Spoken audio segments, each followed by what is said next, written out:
Happy TGI Friday on Batman. No, I'm actually Elliot Passantina, a visionary, revolutionary, under-budgeted, independent film, one of a kind that most people have not heard of yet. Cheers! I'm celebrating tonight 1 month fully of filming my 8th film as writer, director, producer, editor, location scout, location manager, unit production manager, caterer, craft service, caterer, art department, costumer, and wardrobe director. Wicked Lab Pictures. You've seen it here and there, and you probably don't care. But what is Wicked Lab Pictures? Well, back in 1994, my father left home. Went home from the war. It was kind of like a Roger Waters song. Life went to fucking shit. I was commuting to Montclair State. All of my dreams of going to school of visual arts went down the toilet, and I never was getting laid. So suddenly on a Monday night sometime in spring or fall of 1995, I had a bunch of friends over. One of them was George Prekolopoulos, a.k.a. George Preckle. And we made a movie that night. So we made a movie, a couple new faces coming into my life that I've been friends with, and we got really drunk, because this is what we would do. And the next morning, my mother found the beer bottles. And my mother was insane, and you never knew what was going to happen. But some reason she said, you know what? You don't have to hide the beer bottles. You don't have to hide the beer in the fridge. I'd rather you drink here and come here and do your thing than me out driving wherever. I said, what the fuck? So Dad was gone. My sister was a juvenile delinquent in the making. And I said, oh, we can actually drink and make movies on my house. So Wicked Lab Pictures came out of Pete's Wicked Ale, an old beer from the 90s, and The Lamb Lies Down on Broadway, which was my favorite album of all time, and still maybe top 5 by Genesis when Peter Gabriel funded it. So I came up with the idea of Wicked Lab Pictures. So Wicked Lab Pictures in 1995 became George Preckle, Dan Crolius, Jerry Botman, Kevin Healy, once in a while Dave Lehner, and Robert C. Hagmangano, and Carl Restivo. And with that core that would usually film at my house on a Monday night or Friday night, because my mother went to bed early and she couldn't hear a fucking train going through the basement, unless Jerry farted, of course. And so we started making movies, and they started to develop, and I started writing more and more on my brother P-Touch typewriter, and suddenly we had some scripts. And in 1997, we made our first full feature-length crime drama. It was called Staple Frogs. And Staple Frogs involved the criminal gangsters of my mythology robbing the Preakness movie theater. And so blah, blah, blah, blah, blah, blah, blah, blah. And eventually the Wicked Lab Corps made Season in Hell, Farmhouse Torture. And that got some distribution. I went to Hollywood. The rest is fucking history. Bringing us to 2020 where I'm fucking broke. And I just made a movie called The Furies. And no one saw it because the festivals went because of the pandemic. And so all the stuff I've gone through and you've all gone through bring us to 2023. And I say to myself, I'm never ever going to self-fund and self-make my own movie. And a funny thing happened. I had a phone call with a guy named Jason Suter. So in 1992, when I first got my camcorder, I started making movies with my friends.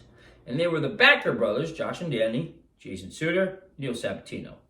And so these were the guys that I would bike all the way down to Packanack Lake on a shitty mountain bike. And this is the core group that first started teaching how to write, direct. And it was always crazy and fun, but we were learning how to direct each other and make movies. And that played into me being a professional filmmaker 24 years now. So, talking to Jay Suter, I had this idea, a joke, then the joke became this, then I talked to my buddy Lou. Lou said this and that, and next thing you know, I'm writing the script, and here we are now. It's now officially a month of filming my 8th Wicked Lab picture, and it's fucking hard as hell. But the amazing thing is that after 24 years in the business and 8 of these movies, I've learned to take everything I've learned making movies in my own way to making movies with great ADs and friends like Brent Geisler and celebrity giants and saints like Ron Perlman and Thomas Lennon and Michael Shannon, probably 3 of the nicest, best people I've ever met working in the business, and putting it all back together to make my 8th film. So in this film, I'm doing more than I think I've ever done. I'm now doing the wardrobe, I'm doing the costuming, I'm doing shitload of props, and it's all because subconsciously the way I wrote this script, I now know how to do things. It doesn't make it fucking easy. But in this moment, I'm giving props to all of you who support me, and of course, my friends who make up the core of what Wicked Lab Pictures is, and are part of the DNA for me as a writer-director. So, this movie that I'm making is a mob gangster film. And it's going to have some amazing new talent in it, ranging from Gina Carson to Asia Mathis to certain councilmen of Northern Jersey to Janine Lowith to, of course, the Backer brothers who are returning Wicked Lamb Ensemble. Then we'll have the great Robert Leckington, who's now making his third appearance in a Wicked Lamb film. Jonathan Rudolph, who I always get his name wrong, and I spell it out in emails. So there's some magical fucking things coming together. And the one most magical thing about this film is that for the first time in cinematic history, possibly, I'm introducing flashbacks that took place 10 to 20 years ago that are actually film scenes that were filmed 10 to 20 years ago. And I don't think even Boyhood by Richard Linklater did that. I'm actually having characters and a storyline that ties together 29 years of me making movies with a certain group of friends. And this is where the insightful advice goes out to filmmakers and screenwriters.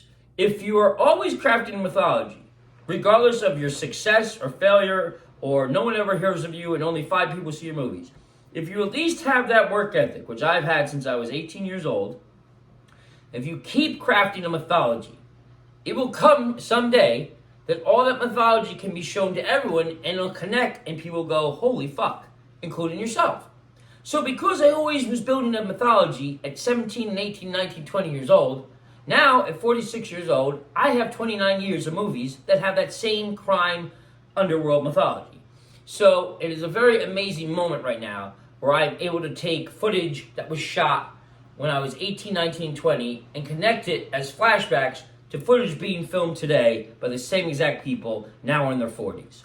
So that is one of the main magical parts of making this movie, which tentatively is titled Full Moon Motorcycle Mafia Cheesecake. So that's what's been going on. Thanks for supporting me. Thanks for all the help. Stay tuned. And if you want to be in a movie, reach out to me. There's big things coming with this movie. I'm doing things I've never been able to do before. The talent is incredible, and much more to come. Thanks again, and happy Friday, and happy March.